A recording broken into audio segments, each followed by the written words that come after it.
This is an update about the latest court situation. So just very briefly, I was stopped about a year ago by the police. I had my son in the back of the car, and what they said was that they stopped me and they said that they thought they'd seen me on a mobile phone, but they didn't actually see it. But instead they said that they saw me without a seatbelt. And I replied to them that I was involved in a social experiment, and that I was filming it, and that I wasn't going to take any of their paperwork or answer any of their questions, and reserve the right to remain silent to see what would happen. Anyway, they didn't like that, and I take responsibility because whenever I see a police officer, I really need to calm myself down, because my subconscious mind sends me into fight or flight mode, and that then brings a reaction from them. And they basically looked in my car, saw my son there, then they charged me with another heinous crime of not having a booster seat. Then they went round the car looking at the tyres. They were really out to get me. And I kind of, what happens in these situations is that I start off all bolshy with ideas, trying to do different things, and then I end up sort of backtracking when the bullying gets too heavy for me. And I said to them, okay, give me a ticket. And they said, no, we're not giving you a ticket now. We're going to put it through the system. And they don't. And I discovered from these experiments, I discover a lot of things. And one of the things I discovered is that they have a choice to give you a fixed penalty or to take it to court. Anyway, I heard nothing from them for 8 months. Then I got a bill in for £525 for a trial that I never knew about, and I then maybe mistakenly contacted the court. I had to go back and swear a statutory declaration. I had to go back a second time for a pleading, in which I plead, you prove it. I said to them, you need to prove that I'm subject to the law, and that I did it, and that my son is subject to that law, etc. And I wrote to the CPS in between, and they dropped the charge for my son because they would have had to have measured him to know whether he was eligible for that particular regulation. They like to call it law.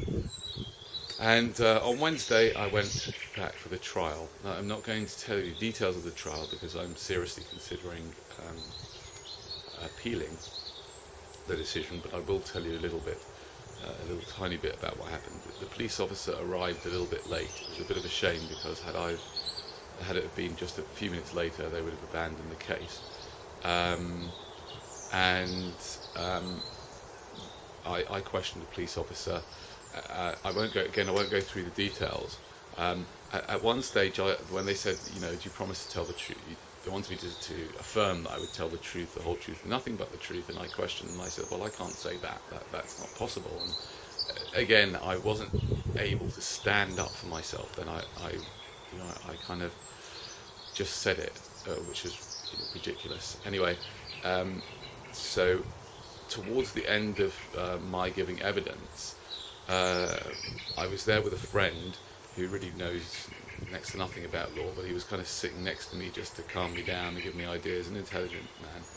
And they all of a sudden, because they realised through my evidence a bit about what I do, they said, are you recording this? And I said, no. And they said to him, are you recording this? And he sort of got all flustered and looked at his phone and said, yes.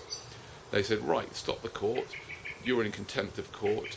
They went away, came back, they got him taken down to the cells, they got his phone. He deleted stuff from his phone, I think. They said if he apologises, maybe they can reconsider whether they can actually get him £2,500 fine, or a month in prison for this heinous act of recording them. And he came upstairs and he apologised like a little naughty child. He didn't believe a word, he was all acting, but he apologised, and they were going to take his phone. In the end, they dealt with him very leniently and gave him his phone back.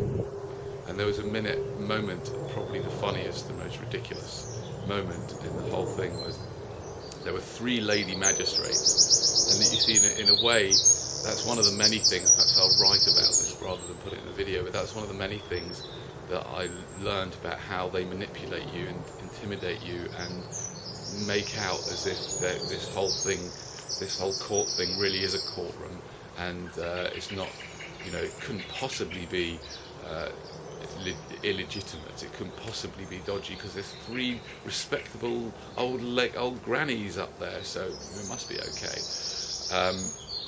And the middle granny says,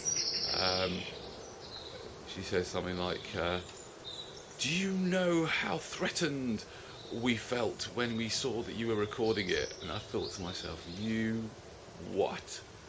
You feel threatened by being recorded, and that yet only a half an hour later you threaten me by saying, if you don't pay the £840, the bailiffs are going to be round your house, and you're threatening people day in, day out, and you're concerned, oh, poor little lady, she feels threatened that they're recording her. I wonder why she feels threatened. What's there to worry about? If what she's doing is actually morally correct and right, nothing to worry about, is there? And it's interesting, isn't it, that this whole situation with the seatbelt got to court because I was recording what he was doing, because this police officer felt threatened, although probably didn't know why, and probably didn't realise he's done anything wrong. Anyway, so just to explain to you how it got to the £840, after that incident with the recording, they then went out to deliberate, came back, because the policeman had said he definitely saw me, even though he lied, by the way. It was a year later and he claimed that he knew I was wearing a light coloured top. That was just so that he could say he could see the seatbelt. That was clearly, as far as I'm concerned, it's a complete lie.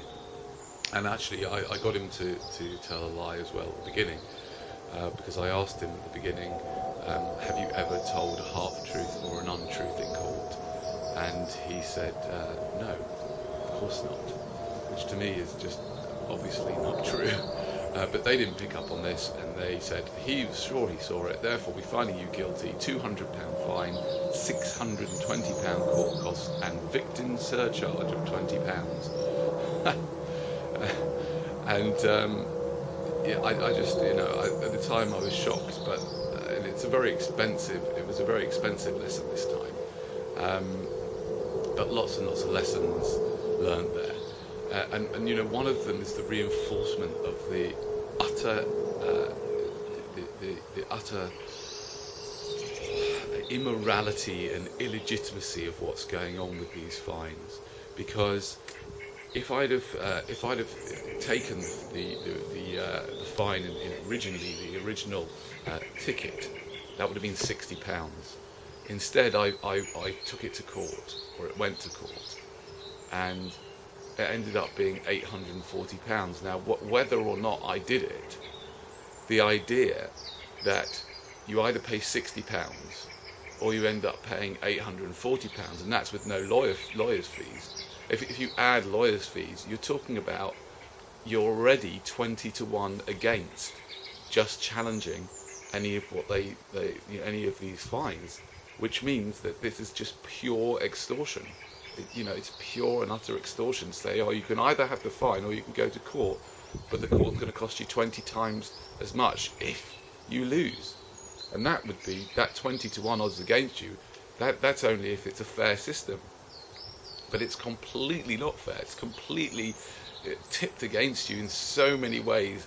They subconsciously get at you. And the whole thing is a business. I mean, it's a whole long discussion. And this is just, every time I say to any police officer watching this, every time you write out a ticket, you are being involved in an extortion racket. Do you want to really be doing that? Especially for things where nobody's hurt anybody. Maybe if someone's riding around the road rampaging like a complete nutcase, yeah, maybe then. Anyway, so that's the situation. I'm seriously thinking of appealing it.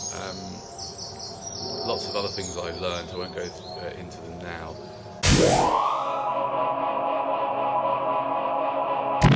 This week I had 2 successes from the knowledge that I had.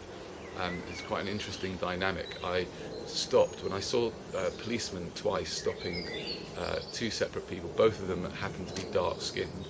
They'd been stopped for allegedly using their mobile phones while they were driving, although both of them adamantly contested this, and it was one officer against them.